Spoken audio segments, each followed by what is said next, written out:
this news in Nigeria on the streets, looking at what is happening in Nigeria, amidst the threat by Nigerians to ask government questions about issue of governance. We are seeing a resurfacing of fuel scarcity.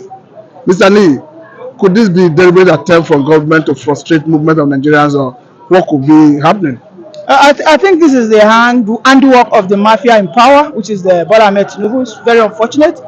I had to source for fuel right from my own, district, which is Agege. Now I'm in Oshodi, and I've not been able to buy fuel. I've been here for over 6 hours now, and it's so unfortunate that the president of the day is trying to frustrate the Nigerian people.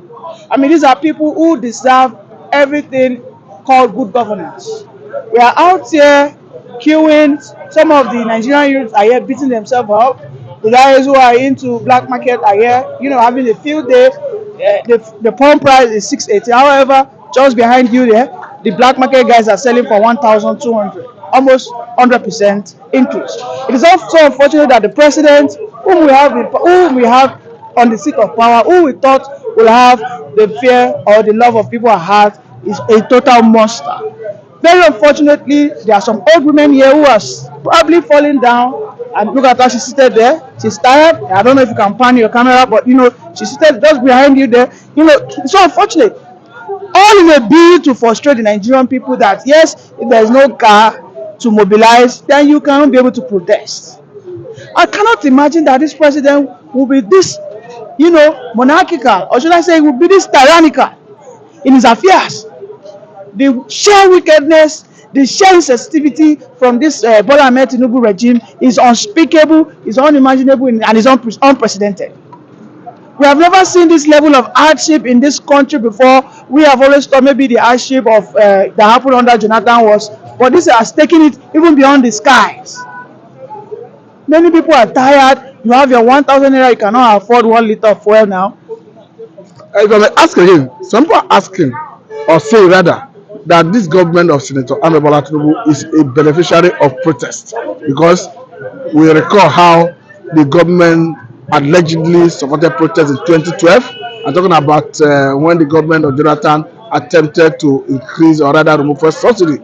But that is surprising that the same government is trying to hound, intimidate protesters. What is your view? That's the irony. That's the irony of the story. We all saw how Tinubu was a forerunner, and in fact, he led several protests right from the days of the military.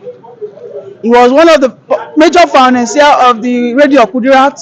We saw how he financed Occupy Nigeria. We saw how this man has all. In fact, he protested against the then president Obasanjo when Obasanjo was withholding the local government monies that belonged to Lagos State. We all thought this guy was going to be a man who, despite his street credibility, will understand how to satisfy the Nigerian people. But then, today, he is more or less worse than a Gaddafi. Today, he is more or less worse than a Mugabe. Today, he is more or less worse than the current president of Cameroon. This man, in just 1 year, has dealt with the Nigerian people like never before. It is so unfortunate that, look, you can see right behind me, you can see how people are hustling. In a oil-filled nation, a oil-rich nation, they cannot even buy fuel. So sad, so unfortunate.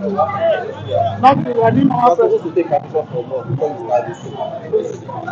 We not carry on a name.